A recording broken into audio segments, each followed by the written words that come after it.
Podemos decir, hermanos, que las dificultades en esta vida, ¿verdad? El sufrimiento, las pruebas, la enfermedad, etcétera, etcétera, son parte inevitable de esta vida, ¿verdad? Todos aquí lo hemos experimentado en mayor o menor medida. ¿Alguien aquí ha sufrido alguna vez? ¿Quién de los que estamos aquí ha experimentado tiempos de dificultad? ¿Quién no ha enfrentado el dolor o la enfermedad, verdad? Todos sin excepción hemos experimentado estas cosas, la frustración, las dificultades, y todo consecuencia de vivir en medio de un mundo caído, de un mundo maldito, un mundo que a causa del pecado, pues estas son las realidades de las que vivimos. Ya Job lo declaró temprano en la historia de la redención. Él dijo, como las chispas se levantan para volar por el aire, así el hombre nace para la aflicción, ¿no? Esta es la realidad. Y el apóstol Santiago le está escribiendo su carta a hermanos que están sufriendo por diversas pruebas, como dice ahí en el primer capítulo, versículo 2 y en el 12. Ellos están siendo oprimidos y están siendo por los ricos. Los ricos están abusando de ellos y entonces ellos están pasando los tiempos malos, como leemos en los versículos primeros del capítulo 5.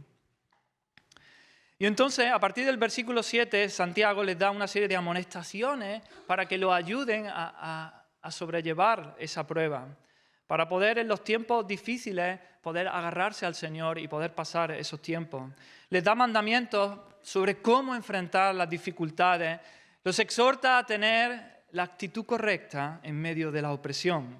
Así que vamos a leer a partir del versículo 7, Santiago 5, del 7 al 11, y dice así la palabra del Señor.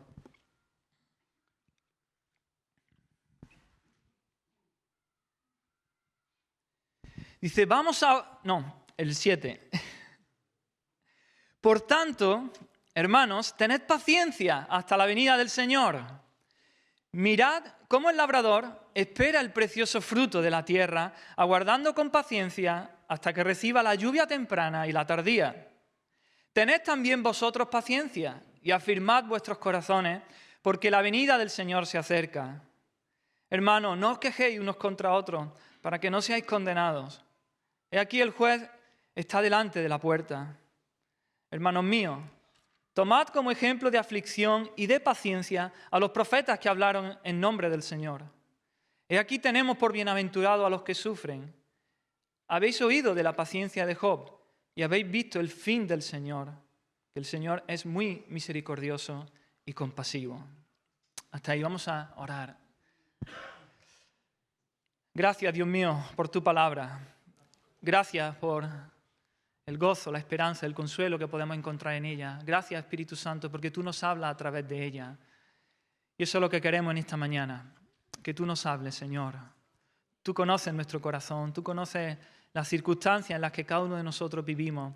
Y te pedimos que apliques tu palabra, Señor. Que inflame nuestro corazón, nuestra alma, con esa esperanza que hay en ti, Señor. Que tú levantes nuestros ojos, Señor, a las verdades, a las glorias que son nuestras, Señor. Que son la herencia que tenemos, Dios mío. Bendice a mis hermanos, bendíceme a mí, toma mi vida, Señor. Que yo pueda hablar con libertad, que yo pueda hablar tu palabra, Señor. Tómame, Señor, en el nombre de Jesús. Amén, Señor. Así que nuestro texto comienza con ese por tanto, ¿verdad? Ese nexo de unión que une el texto nuestro con todo lo anterior. Como ya hemos dicho, está Santiago ahí hablando a sus hermanos y parece ser que había ricos que estaban oprimiendo a estos hermanos nuestros y estaban aprovechándose de ellos. Y entonces les da estas palabras de exhortación, los llama a una vida de paciencia en medio de las circunstancias adversas. Y en estos versículos, en los versículos 7 y 8, tenemos este término paciencia, que en el griego, en estos versículos, es macrotumeo, que significa literalmente largura de ánimo. Es decir, en español tenemos la palabra longanimidad, un ánimo largo. Esta es la capacidad de sufrir opresión por largo tiempo sin desmayar. Conlleva la idea de esperar con calma. Este es el temperamento sereno en oposición a la ira que produce la injusticia, ¿no? Cuando se hace una injusticia contra nosotros. Este tener paciencia, este ser paciente, describe la actitud que es capaz de sobrellevar los sufrimientos sin desmayar, sin perder el ánimo, sin perder la esperanza. Es la cualidad que no se rinde ante las circunstancias ni sucumbe bajo la prueba. Como ya digo, va asociada a la esperanza, por lo tanto es todo lo contrario a la desesperanza. La paciencia o longanimidad es aquella cualidad de dominio propio frente a la provocación. Es la actitud que no toma apresuradas represalias ni castiga con celeridad. Se refiere a soportar con paciencia a las personas y a las circunstancias difíciles. Es lo opuesto al mal genio. Es la capacidad para condescender ante las debilidades de otros. Denota la idea de actuar sin resentimientos ni venganza hacia los demás, especialmente, ¿no?, hacia aquellos que son más irritantes. Ser paciente aquí en nuestro texto es mucho más que esperar pasivamente a que pase el tiempo. No es, aguantar el chaparrón, ¿no? Que pase y ya está. Es mucho más que eso. Es soportar a alguien cuya conducta es contraria y a veces opresora, pero hacerlo con fe, hacerlo con esperanza. El hombre paciente controla su ira y no busca venganza. La paciencia es esa autocontención que no se apresura a tomar represalias cuando nos hacen un daño, cuando nos hacen un mal. La paciencia no devuelve mal por mal. Y en medio de la injusticia no pierde la esperanza. Así que esta es la actitud a la que Santiago está llamando a sus hermanos, a los destinatarios de su carta. Pero en el versículo 11 se repite, durante todo el texto se repite la palabra paciencia, paciencia. En el versículo 11 la volvemos a tener. Pero sabéis, allí el vocablo es otro. No es macrotumeo, es hupomoné, que también se traduce por paciencia, aunque otras traducciones, otras versiones, como la Nueva Versión Internacional, la traduce por perseverancia. Y por ejemplo dice, he aquí que tenemos por bienaventurado, dice el versículo 11, a los que sufren. Ese verbo, sufrir, los que sufren, es hupomeno, como digo. Y la Nueva Versión Internacional lo traduce como perseveran. Es decir, son bienaventurados aquellos que perseveran. Dice también el versículo 11, habéis oído de la paciencia de Job, del hupomone de Job, de la perseverancia de Job. Así que este término es soportar con fortaleza las circunstancias penosas. Supone un resistir la prueba sin claudicar. Es aguantar hasta el fin. Por eso me gusta más ese término de perseverancia. Creo que transmite mejor la idea. Así que estos dos términos que nuestra Biblia lo traduce como paciencia tienen sus matices, aunque básicamente vienen a decir lo mismo. Pero podemos usarlo prácticamente como sinónimos. La longanimidad, esa paciencia, como la longanimidad es esa tolerancia un poco más pasiva, y la paciencia como perseverancia es más esa determinación activa del creyente cuya fe triunfa en medio de la adversidad, en medio de la dificultad. Así que Santiago le dice a sus hermanos, hermanos míos, tened paciencia, ser longánimos. Y lo usa en modo imperativo, ¿no? Es un mandamiento. Tened paciencia, sed pacientes. Él los exhorta a no desmayar. Le está diciendo, hermanos, no desmayéis. Hermanos, esperar con calma, sobrellevar los sufrimientos. No perdáis la esperanza, no os rindáis, no os venguéis vosotros mismos. No toméis represalia en contra de los opresores. Esperad, tened paciencia en el Señor. Y sin duda alguna, ¿verdad? Con todo lo que ya hemos dicho, que esta cualidad, esta capacidad de ser paciente, no es algo natural en nosotros. No es una cualidad, no es una característica del hombre natural, ¿verdad? El hombre natural, cuando le hacen un mal, salta y quiere devolver otro mal, ¿no? En lugar de un bien. Esa es una cualidad, es una característica sobrenatural, es sobrehumana, no es propia del hombre natural, es propia del Hijo de Dios, del creyente. Por eso Santiago los exhorta así. Esta cualidad es fruto del Espíritu Santo, como leemos en Gálatas 5:22. Es la operación del Espíritu de Dios en nosotros el que puede dar ese fruto de la paciencia. Así que Santiago les dice eso, tened paciencia, hermanos, sed pacientes. Y también le dice otra cosa, le dice afirmad vuestros corazones, porque en medio de las adversidades, en medio de los sufrimientos, la firmeza de nuestro corazón puede verse afectada, ¿verdad?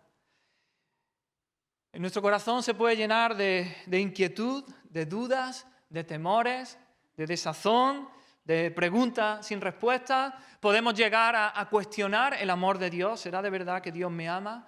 Podemos poner en tela de juicio quizá las circunstancias que Dios en su providencia permite en sus tratos con nosotros. Así que por eso Santiago los exhorta a que afirmen sus corazones, a que lo fijen, que tengan un corazón arraigado, fijo firmemente, que un corazón bien establecido, un corazón confirmado, un corazón fortalecido. Un corazón firme es esa resolución, esa actitud de compromiso a no moverse del rumbo fijado, a no moverse del rumbo marcado, no importa, venga lo que venga, no importa las pruebas que vengan. En el capítulo 1 Santiago habla de la persona de doble ánimo, la persona que tiene un corazón con doblez, que es, dice, inconstante de todos sus caminos. Esto es todo lo contrario. Dice Santiago, eso es como la onda del mar, ¿no? Que el viento la arrastra y la echa de un lado para otro. Este tipo de corazón va de un lado para otro, no es firme, así que no es lo que está diciendo Santiago. Aquí dice un corazón firme, un corazón arraigado, que no se deja mover, que establece el rumbo y ahí permanece firme. Y nuevamente es un imperativo, dice afirmad vuestros corazones, es un mandamiento. El corazón cristiano, hermanos, nuestros corazones deben estar establecidos en la roca que es Cristo. Nuestros corazones deben estar arraigados en Jesús, deben estar afirmados en la fe, deben estar firmes en la esperanza, anclados en las promesas de Dios, hundidos en la palabra de Dios para no dejarnos llevar cuando venga el día malo, porque vendrá el día malo, vendrá la dificultad, vendrán los problemas. Y así que cuando vengan, que podamos estar arraigados, firmes sobre la roca, sobre la palabra de Dios, sobre sus promesas, sobre las verdades que leemos en las Escrituras. Así es como podemos afirmar el corazón, hermano, un corazón afirmado en la palabra de Dios. Hemos de leer, hemos de meditar en la Escritura y sobre todo obedecerlas. Un corazón inclinado a obedecer la palabra de Dios. Eso es un corazón firme, que cuando venga la prueba no será conmovido, no será movido. Hemos de afirmar nuestro corazón en la oración, en tiempos de comunión con nuestro Dios, con nuestro Señor. Hemos de afirmar nuestro corazón también en la comunión entre los hermanos. El ánimo que nos podemos dar unos a otros. Y ahí es tan importante el congregarse, ¿no? En esta iglesia local, viernes 7:30, domingo 11 de la mañana. Ahí afirmamos nuestro corazón. No solo eso, podemos quedar con un hermano, dar un paseo, tomar un café, pero cuán importante es esto, congregarse. Hace un rato pensaba eso, antes de yo subir aquí ya, el tiempo que hemos tenido, mi corazón ardía, mi espíritu ardía. ¿Cómo va a ser lo mismo si te quedas en tu casa? No. Necesitamos crecer en paciencia en medio de este mundo lleno de dificultad. Necesitamos afirmar nuestro corazón en la palabra y en la comunión con Dios, pero también en la comunión de los hermanos unos con otros. Hermanos, debemos hacer uso de estos medios de gracia para crecer en paciencia, para crecer en fortaleza del corazón, para tener una vida espiritual firme en medio de las pruebas, en medio de las luchas contra nuestros enemigos, contra el diablo, contra el mundo, contra nuestra carne, y no desalentarnos y no desmayar. Así que, hermanos, tened paciencia, perseveremos, sigamos, afirmemos nuestro corazón. Este es el mandamiento positivo que le da Santiago aquí a sus hermanos. Pero también hay un mandamiento negativo. En el versículo 9 lo tenemos. Y ahí Santiago le dice, no os quejéis unos contra otros. Estos hermanos, como digo, estaban viviendo una situación difícil, opresiva. Y Santiago es muy consciente de que hay una tentación a reaccionar ante eso de una manera pecaminosa. Corremos el riesgo todo de que en el tiempo de prueba, en el tiempo difícil, nos sintamos frustrados, perdamos la paciencia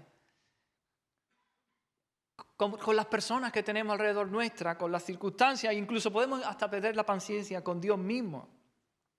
Puede suceder que con el pasar del tiempo empezamos a volvernos irritables y aparece la queja en nuestra vida, ¿verdad? Empezamos a quejarnos, como digo, unos de los otros, de las circunstancias, de Dios. Esta queja revela un espíritu amargado, un espíritu resentido que se manifiesta en las relaciones que tenemos los unos con los otros. La paciencia se agota, ¿verdad?, en medio de las dificultades, de los problemas, y somos tentados a quejarnos. Y en un sentido podemos decir, bueno, pero es que es normal, es que no, hay personas que lo están pasando tan mal, tantas dificultades, tantas pruebas, una cosa, otra cosa y otra, que pudiera parecer normal quejarse. Pero Santiago dice, no os quejéis unos contra otros, no deis lugar a la queja. Antes, en el capítulo 4, ya le había hablado también en contra de la murmuración, que también puede ser otro fruto que se dé en medio de la prueba. La vida trae pruebas, sin duda, pero ¿de qué sirve, hermano? ¿De qué sirve el espíritu de queja o el espíritu de murmuración? ¿Hace algún bien? ¿Trae algún fruto? Cuando tú te quejas y murmuras, eso no conduce a la paz, conduce todo lo contrario. Cuando tú te has quejado a gusto, te has despachado y has quejado y has murmurado, ¿cómo está tu espíritu cuando termina? No hay paz, no lo has solucionado. Hay turbación. La queja, la murmuración trae riñas, peleas, malentendidos, enfrentamientos. No hace nada para aliviar el problema. Así que no debemos permitir, hermanos, que la queja crezca en nuestra vida, por muy malas que sean las circunstancias en las que vivamos, por muy grande que sea la prueba en la que estemos cada uno de nosotros. Ahora bien, en lugar de quejarnos, sí, podemos lamentarnos, ¿no? El lamento, si es bíblico, si es agradable al Señor. Los salmos están llenos de lamentos. Pero no son sinónimos queja y lamento. La queja nace de un corazón egoísta que solamente está mirándose a sí, pensando en sí y que no mira a Dios, que no confía en Dios. Es un corazón incrédulo. Mientras que el lamento nace de un corazón humilde que se presenta delante del Señor, se presenta con todas sus dudas, con todo su dolor, se presenta como está, hecho polvo, reventado, pero allí va a la presencia del Señor y en fe él sigue creyendo en Dios, sigue creyendo que Él es soberano, sigue creyendo que Dios está en control de todas las circunstancias y entonces ahí derrama su corazón y descansa. Y su espíritu no está turbado, sino está en paz.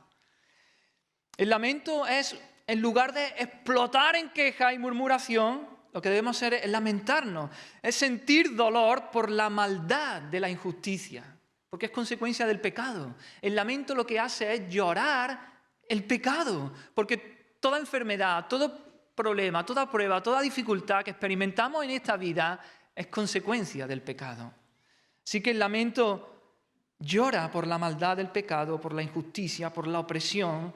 Y así debemos derramar nuestro corazón en lamento delante del Señor, expresar nuestro dolor, pero siempre descansando en el Señor, descansando en su carácter, en que Él es bueno, que Él es misericordioso, descansando en su palabra, descansando en sus promesas.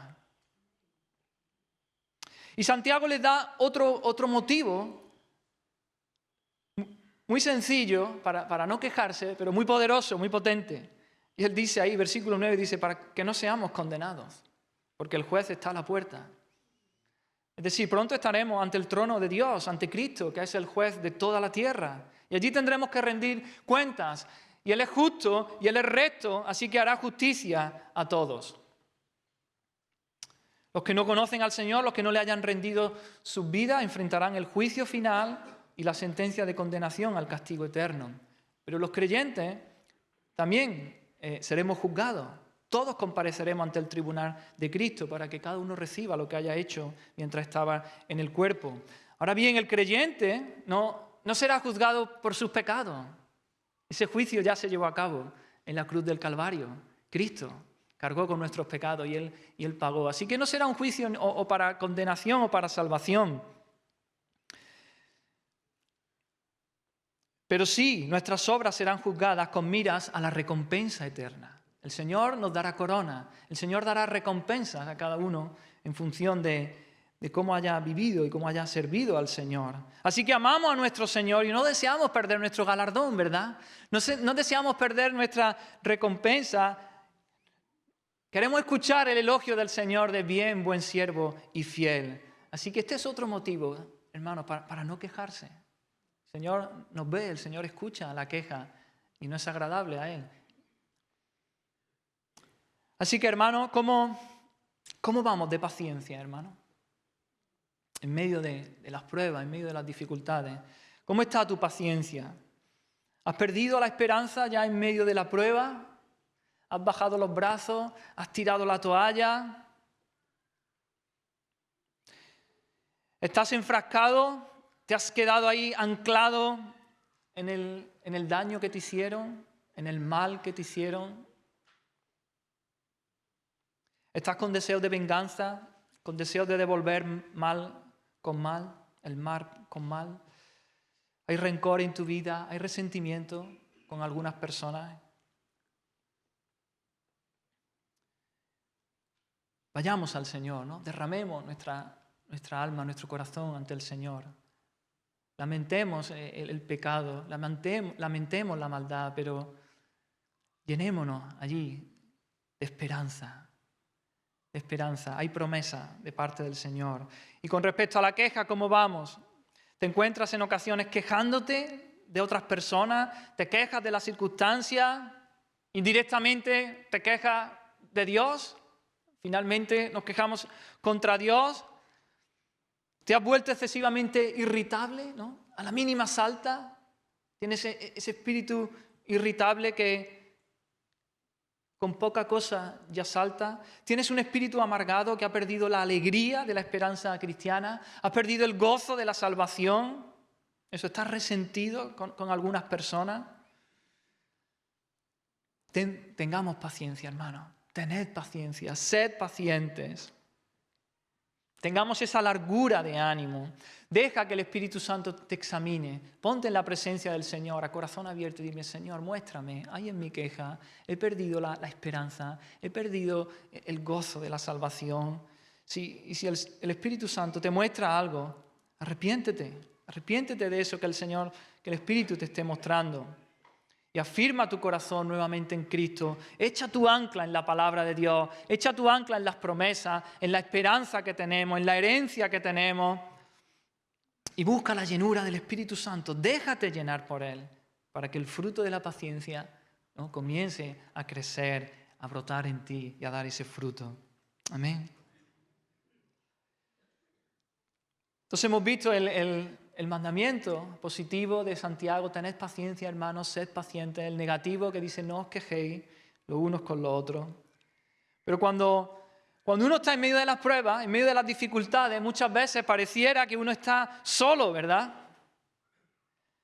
Que nadie más se encuentra en una situación tan difícil como la nuestra, tan dura como la nuestra.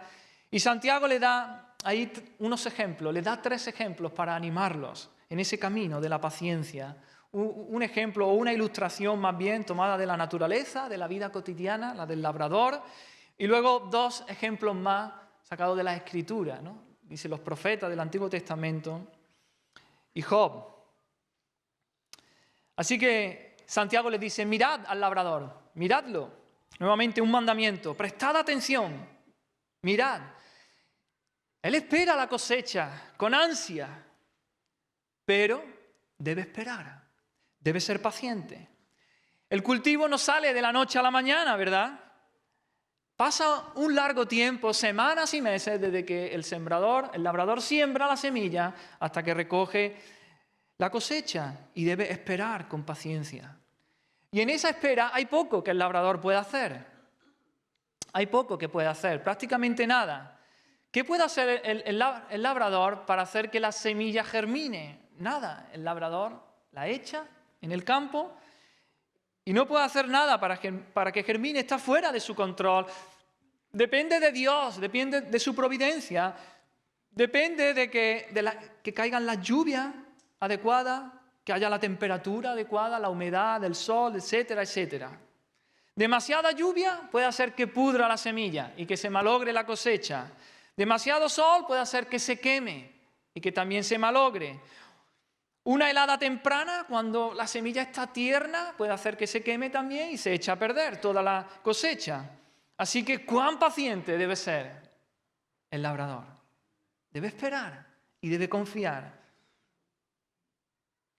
Solo le queda eso, esperar. No desesperar, sino esperar, confiar y aguardar.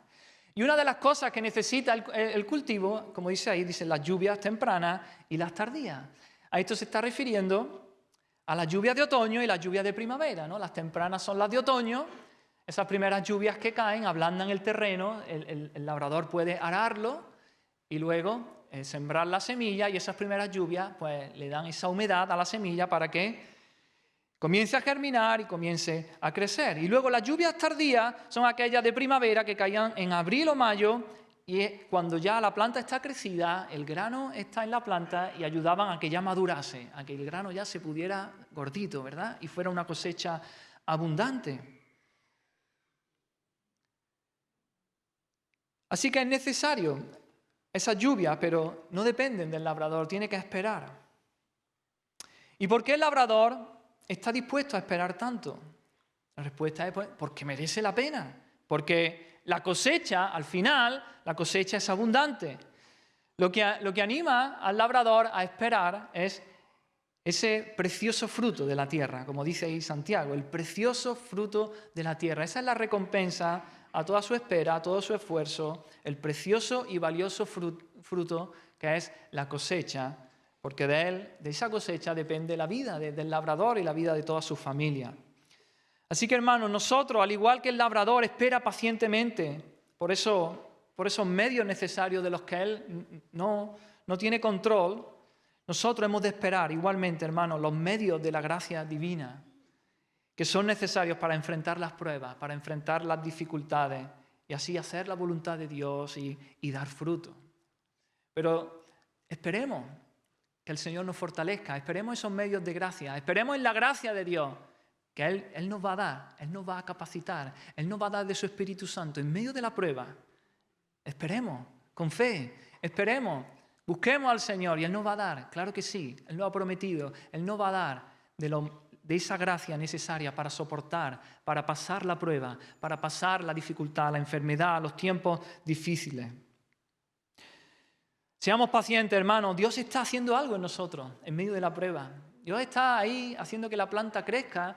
Dios está haciendo que el fruto madure, que el grano engorde, y lo hace. Así es como obra el Señor. El Señor no lo hace al instante, el Señor no lo hace de la noche a la mañana, el Señor no lo hace ¡plum!, sino como la cosecha, largas semanas, largos meses, desde que se siembra hasta que se recoge la cosecha. Y así obra el Señor en nosotros, a fuego lento. Requiere mucho tiempo para que el fruto del Espíritu se muestre en nosotros, requiere tiempo. Y el Señor nos hace pasar por tiempos difíciles, por pruebas, por dificultades, para así crecer. Y de la misma manera que el labrador espera con paciencia la cosecha, nosotros, hermanos, esperamos la venida del Señor.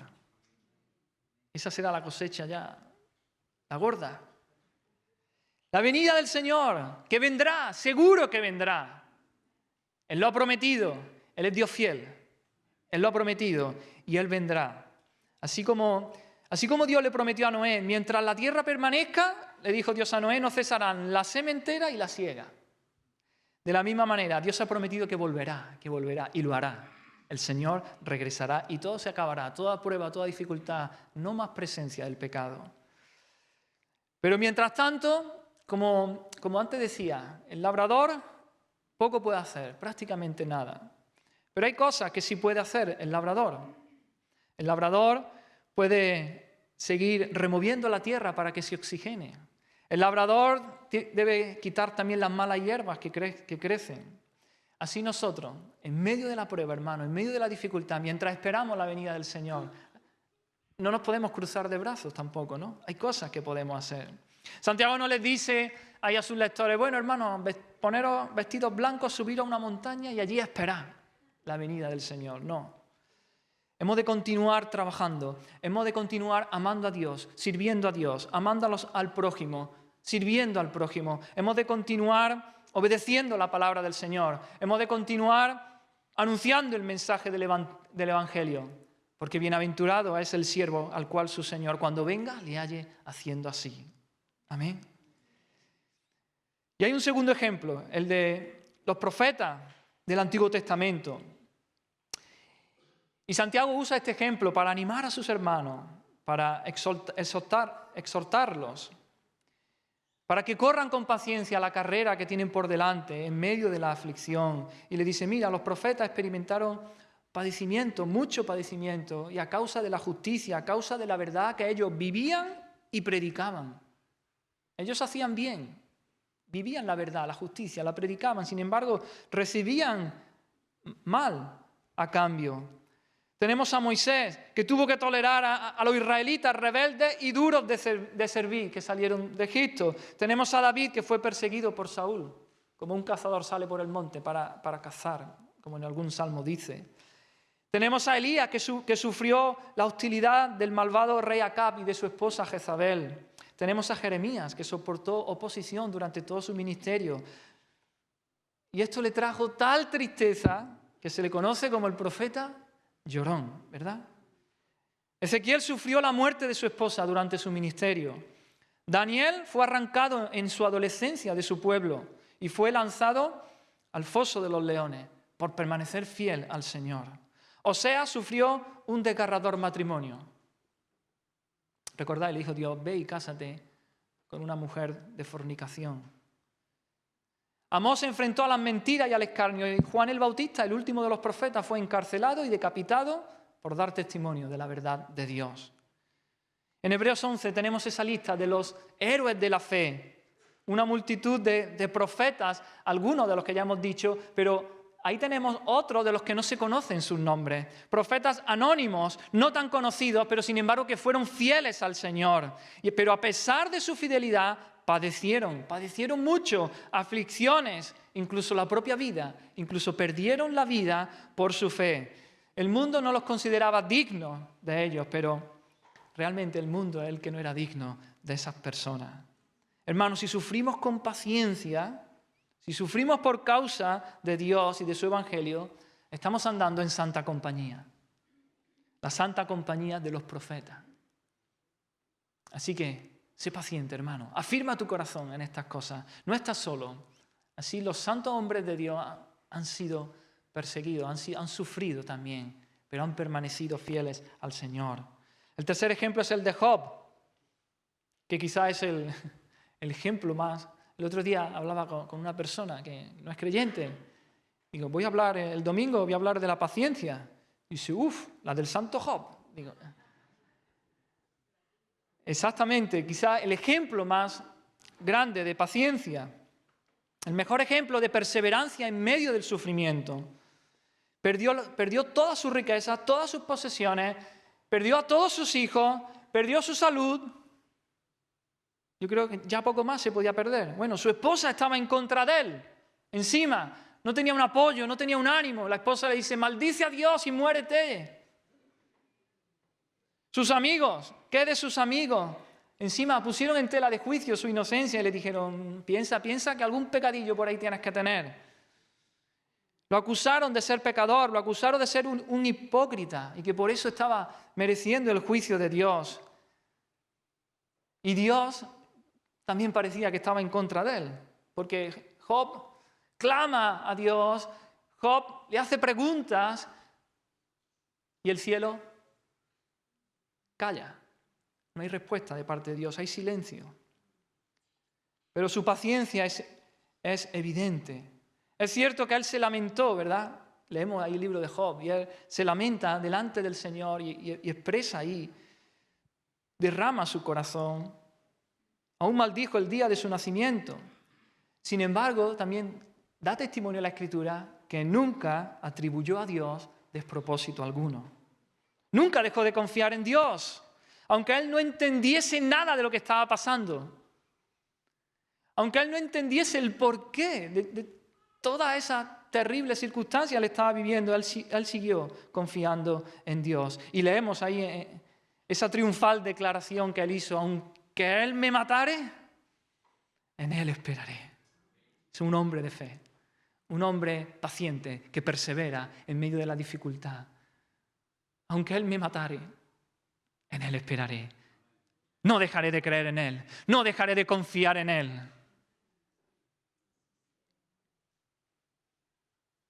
Así que, ¿qué ayuda podemos recibir, hermanos, del ejemplo de estos hermanos nuestros? De la paciencia que mostraron los profetas, que mostraron Job. Esto nos debe servir de aliento, hermanos, para correr la carrera de la vida cristiana con diligencia y con fidelidad, a pesar de las dificultades. En Hebreos 12 leemos: por tanto nosotros, hermanos, teniendo en derredor nuestro tan grande nube de testigos, todos estos profetas del Antiguo Testamento, todos estos héroes de la fe, corramos con paciencia, otra vez esa palabra, con perseverancia, corramos la carrera que tenemos por delante, puestos los ojos en Jesús, puestos los ojos en Jesús. Estos hermanos nuestros estaban en la voluntad de Dios, estaban dentro de la voluntad de Dios, pero aún así sufrieron. Y el diablo, que es muy astuto, va a venir en estos momentos, va a venir a atacarnos. Primero puede hacerlo haciéndonos creer, acusándonos de que es por nuestro pecado, por nuestra infidelidad a Dios, como hicieron los amigos de Job. ¿Y aquí qué podemos hacer? Bueno, examinemos nuestra vida primeramente, para ver si es verdad, si es así, y si hay pecado en nuestra vida, y si no hemos sido fieles al Señor. ¿Por qué hay que hacer, hermano? Arrepentirse nuevamente, pedir perdón al Señor y volvernos a Él en ese arrepentimiento y en fe, y seguir caminando y quitar toda mentira del diablo. Pero la mayoría de las veces no es así. El diablo te acusa de que algo habrás hecho, hay pecado en tu vida, no estás siendo fiel al Señor. Examinemos nuestra vida, pero si no es así, tomemos el escudo de la fe, hermano, como dice Pablo, tomemos el escudo de la fe, tomemos la espada del Espíritu, la palabra de Dios, y peleemos y luchemos esa batalla con las promesas de Dios, con las verdades que encontramos en la Escritura, y luchemos en contra de esos dardos envenenados que el enemigo lanza. El sufrimiento en la vida cristiana, en muchos casos, es resultado precisamente de nuestra fidelidad a Cristo. No porque haya pecado. Si pecamos, vamos a sufrir las consecuencias, por supuesto. Pero incluso aquellos que viven una vida de fidelidad al Señor, aquellos hombres y mujeres que son santos, que caminan en los caminos del Señor, precisamente por eso es que a veces pasamos por pruebas, por dificultades, por persecución. Todos los que quieren vivir piadosamente en Cristo Jesús padecerán persecución, dice Pablo a Timoteo. Nunca debemos pensar que la obediencia produce comodidad y placer, siempre. A veces sí, pero no siempre. Nuestro Señor Jesús fue obediente y esto lo llevó a la cruz. Así que podemos sufrir y podemos pasar por tiempos difíciles por amor a Cristo, por fidelidad a Cristo. El diablo también en los tiempos difíciles de prueba puede tirar los dardos en nuestra mente, como por ejemplo te puede decir: eres un fracasado espiritualmente. Mírate, sin duda que Dios te ha abandonado. ¿De verdad merece la pena vivir para Dios? ¿No? Si Dios te ama tanto, ¿por qué permite estas cosas en tu vida? Todos estos dardos el diablo los pone, pero hermanos, hemos de agarrarnos a la palabra, a las promesas. El Señor está por nosotros, el Señor es nuestro Dios, Nosotros somos su pueblo. Él siempre busca el bien de nosotros. Él siempre busca el bien de sus hijos y podemos aferrarnos ahí, en medio de la prueba. Hemos de creer, de luchar en contra de esas mentiras del diablo.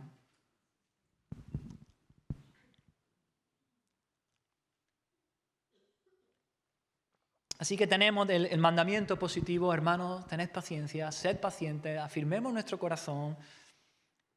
El negativo, no os quejéis, no, unos contra otros. Y luego los ejemplos, la ilustración del labrador, el ejemplo de los profetas y el ejemplo de Job. Pero hay aún otro estímulo, quizás el más fuerte, un estímulo intrínseco para el ejercicio de la paciencia. Y es que el tiempo de la paciencia, hermano, el tiempo de las pruebas es corto, es corto. No será para siempre. Tiene fecha de caducidad. Dice, ¿hasta cuándo? Hasta la venida del Señor. Hasta la venida del Señor. No sufriremos por siempre. No habrá por siempre prueba. Porque la venida del Señor se acerca. Está aquí ya. Está aquí, es inminente. Las pruebas son temporales, hermano. Por lo tanto, ese ejercicio de la paciencia también será temporal. Las pruebas y las aflicciones terminarán cuando nuestro Señor Jesucristo regrese. Así que aquellos que están a punto de derrumbarse bajo los problemas, bajo la prueba, oh, hermano, el Señor viene hasta la venida del Señor. Esto no va a ser por siempre. Y el Señor está cerca, el Señor viene, su venida es inminente. Y esto es una verdad. El retorno de Cristo es una verdad bíblica que hemos de creer, hermanos, en la que hemos de apoyarnos continuamente, en la que hemos de pensar cada día, en la que hemos de meditar más a menudo de lo que lo hacemos. Es una verdad anunciada y prometida por el mismo Jesús, que Él iba a venir y será un hecho literal, visible por todos, y Él vendrá en gloria y en majestad.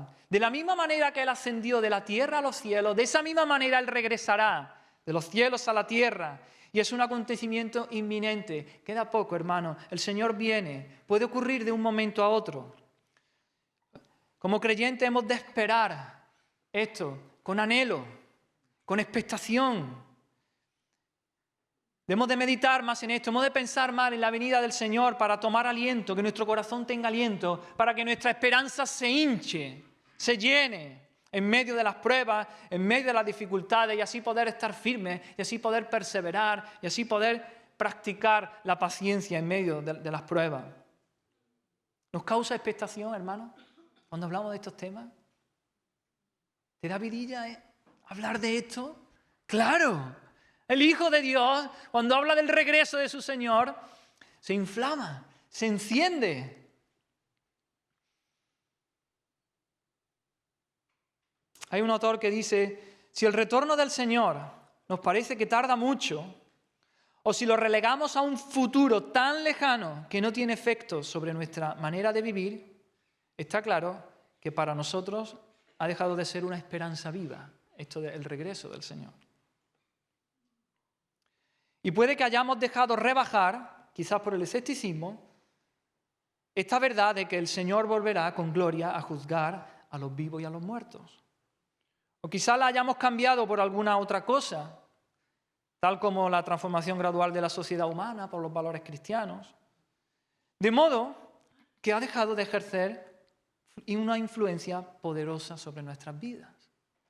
Si olvidamos esta verdad, si olvidamos esta doctrina del regreso de nuestro Señor, nos enfriamos, nos acomodamos en el mundo, empezamos a echar raíces y sin duda que las pruebas, las dificultades te van a hacer polvo.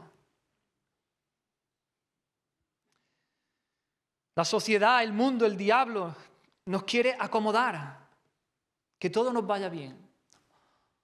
O lo hace quitándote el aliento y quitándote la esperanza en medio de la prueba, o lo hace del sentido contrario, ¿no? Acomodándonos, que todo nos vaya bien, que no suframos.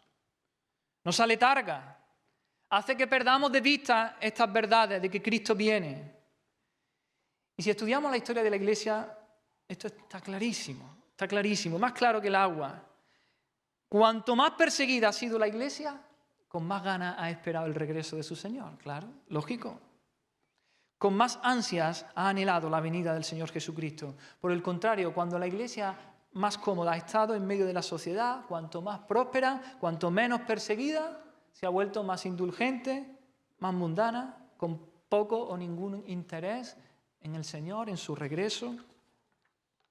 Así que velemos, hermanos, velemos, ya sea que estés pasando por una prueba grande, por grandes dificultades, por una enfermedad terrible, vigila, no pierdas la esperanza.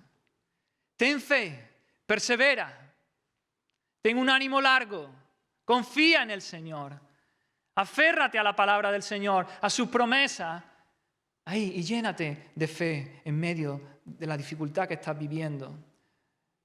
Pero si todo te va bien también, si no hay enfermedad, no tienes prueba, ¿no? Estate alerta también, vela igualmente. Espera, medita mucho en el regreso del Señor. Recuerda que nuestra comodidad no está aquí, nuestra comodidad está en el cielo, es futura. Una comodidad no como esta, mucho mejor, que ni podemos pensar ni imaginar. Esperemos con expectación el regreso de nuestro Señor Jesucristo. Así que la prueba tiene fecha de caducidad hasta la venida del Señor. Pero además, hermano, es que en medio del sufrimiento y en medio de la prueba, nos dice aquí Santiago que es que hay dicha, hay bienaventuranza, hay gozo. Hay gozo en perseverar fielmente en medio del sufrimiento. Dice, tenemos por bienaventurados a los que sufren. Y como dije al inicio, quizá una mejor traducción sería, he aquí tenemos por bienaventurados a los que perseveran o a los que han perseverado. Felices son aquellos que perseveran en medio de la dificultad, en medio del sufrimiento, en medio de la prueba. Porque cuando experimentamos las mayores bendiciones de parte de Dios, hermanos, ¿no es verdad que en medio de la prueba, en medio de la enfermedad, en medio de las dificultades, si resistimos, si perseveramos en fe, sin perder la esperanza, allí vemos la mano de Dios? Allí vemos el brazo de Dios obrando en favor nuestra. Ahí vemos su brazo poderoso y la experimentamos. Lo sentimos, lo vemos en nuestra vida obrando. Sentimos su abrazo, sentimos su beso, su consuelo. Llegamos a conocerlo de una mejor manera. Llegamos a conocerlo de una manera más íntima.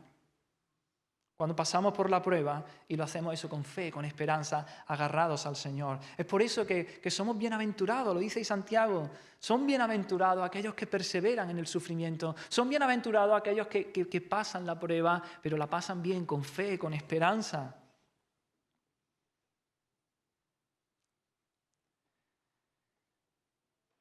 También dice ahí en el versículo 11, y habéis visto el fin del Señor. Habéis visto el fin del Señor. La vida de los profetas y la de Job nos enseña que Dios tiene propósitos altos, propósitos grandes para el sufrimiento. Y esto nos da esperanza, hermanos, también, para sufrir con paciencia.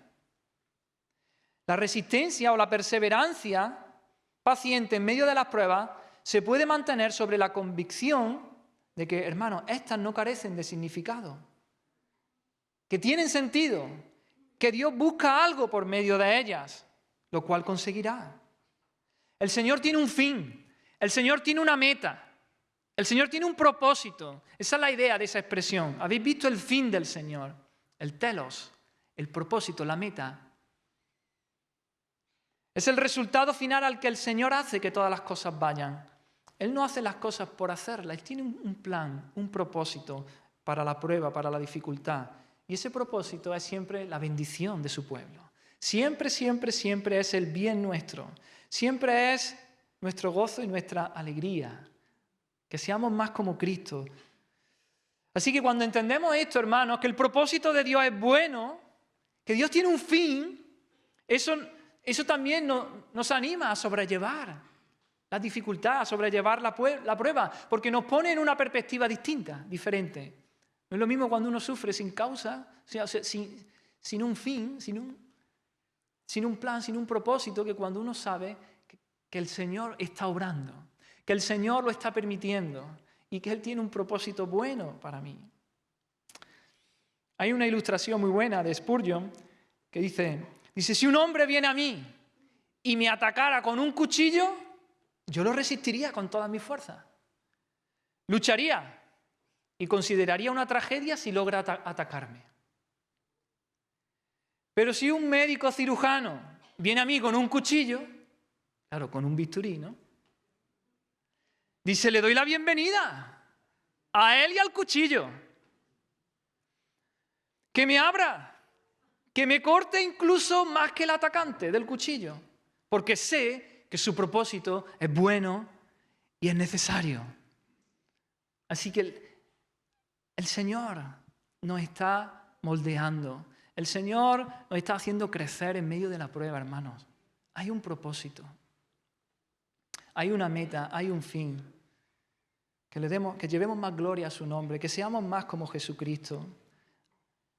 Hay una razón, así que ten paciencia, persevera, ánimo hermano, llénate de fe, de esperanza, continúa en la lucha. En el caso de Job vemos que había propósitos, claro que sí, para su sufrimiento. Probar su fe, probar que era genuina, fortalecer su fe, aún capacitarlo para ver a Dios de una manera más clara, ¿verdad? De oídas te había oído, ¿no? Dice al final del libro Job, pero ahora mis ojos te ven. Él conoció a Dios de una manera más íntima. Y finalmente Dios le restauró el doble, todo lo que tenía, todas sus posesiones. Pero nos preguntamos, ¿acaso no ha habido creyentes fieles que han sufrido y han muerto sin ser recompensados en esta vida? Pues sí, los habrá habido, pero han quedado sin recompensa en esta vida. En esta vida. Pero no quedarán sin recompensa, hermano. Cuando Cristo regrese, recibirán su recompensa. La recibirán. Jesús dice, aquí yo vengo pronto. ¿No? Así termina la Biblia. He aquí yo vengo pronto y mi galardón conmigo. Mi galardón conmigo.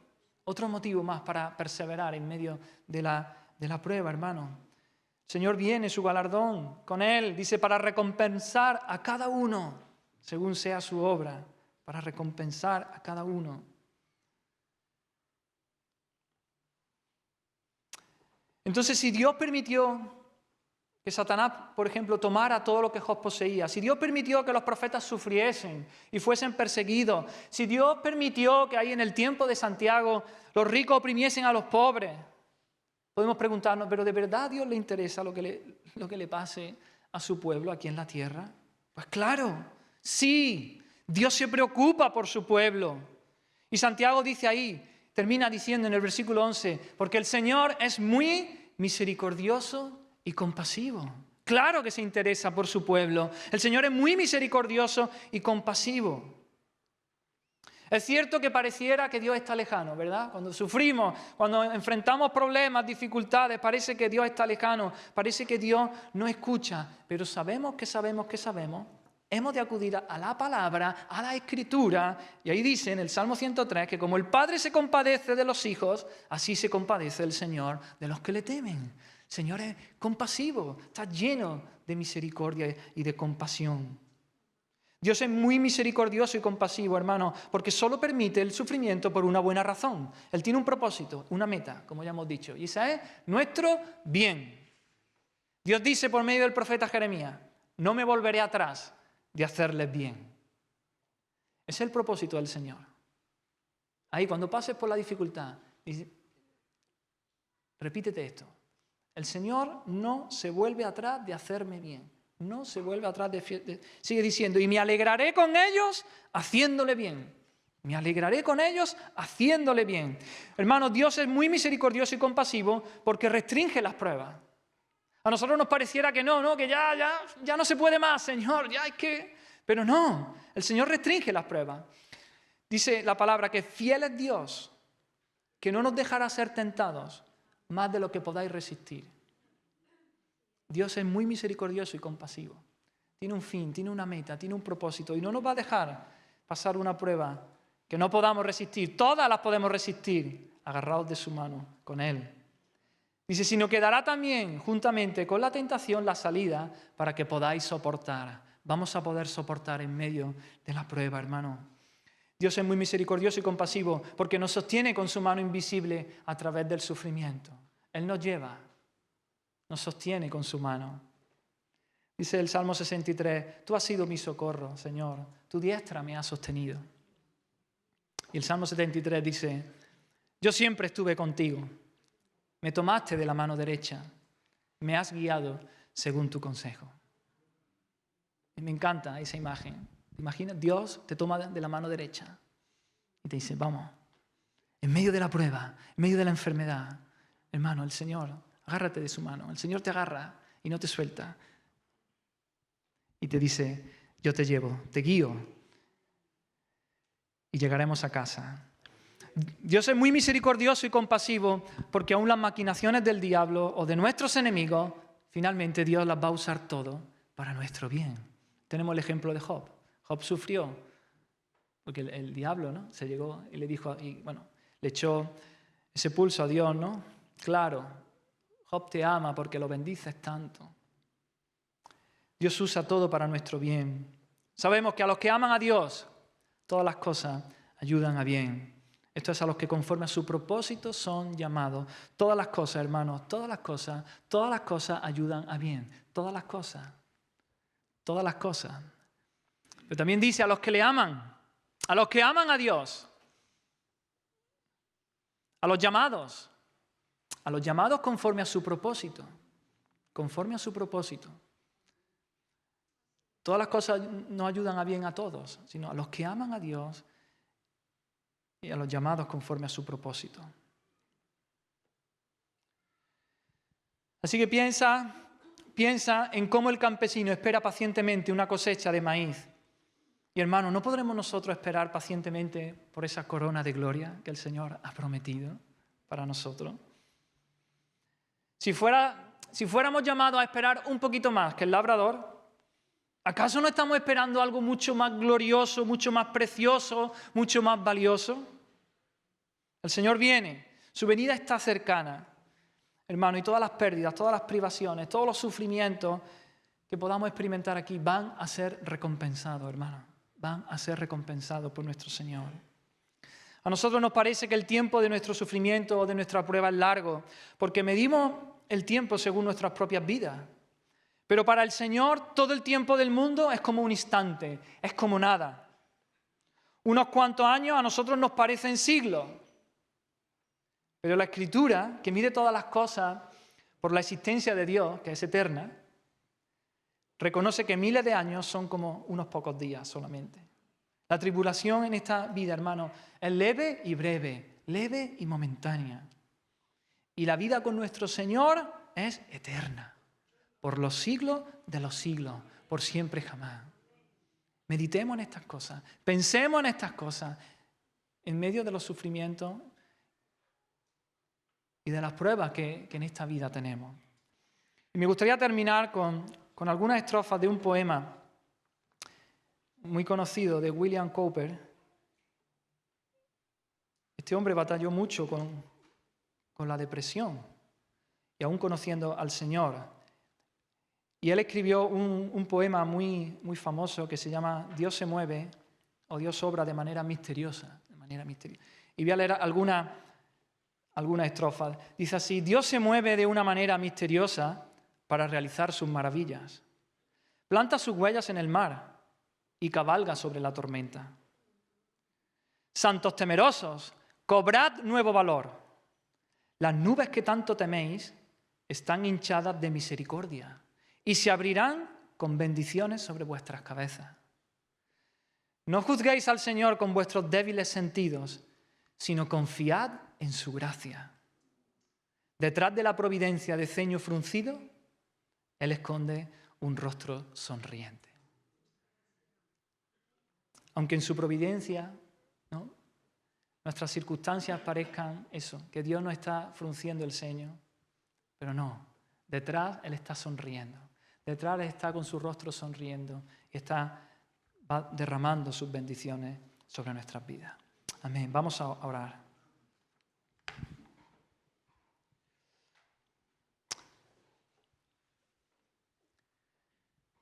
Señor, yo quiero ahora orar, Señor, por nuestras vidas, por nuestras circunstancias, Señor, por los hermanos aquí que están sufriendo, Señor. Pruebas duras, difíciles, Señor, porque están siendo fuertemente tentados, Señor. Oh Dios mío, fortalécelos, Señor. Espíritu Santo, en este momento, fortalece sus vidas. Ilumina, Espíritu Santo, con tu luz las verdades de tu palabra, las promesas, Señor, que hay ahí en la Escritura, Señor. Que podamos aferrarnos a ellas, Señor. Que podamos agarrarnos a tu palabra. Que podamos pensar más y meditar más en tu venida, Señor. Tú vienes pronto, Señor. Tú estás haciendo algo bello en nosotros por medio de la dificultad, por medio de la enfermedad, Señor. Tú tienes un plan, un propósito. Hay sentido en todo esto por lo que estamos pasando, Señor. Gracias, Señor. Fortalécenos por tu Santo Espíritu. Levanta nuestra mirada a ti, Señor. Levanta nuestra mirada en fe a ti, a tu venida, Señor. No permita, Señor, que tampoco echemos raíces en este mundo, que nos arraiguemos aquí, Señor, que nos acomodemos tantos que perdamos de vista tu venida, Señor. Queremos vivir como peregrinos, queremos vivir andando en marcha. Vamos a casa, vamos a la ciudad celestial, vamos al encuentro contigo, Señor. Que podamos vivir así, Señor, que podamos vivir de puntillas, aguardando tu venida en todo momento, Señor. Ayúdanos, Señor, ayuda a mis hermanos, Señor, fortalécelos en medio de la prueba, Señor. Tómalos de la mano, Señor, y llévalos, Señor, en el nombre de Jesús. Amén, Señor.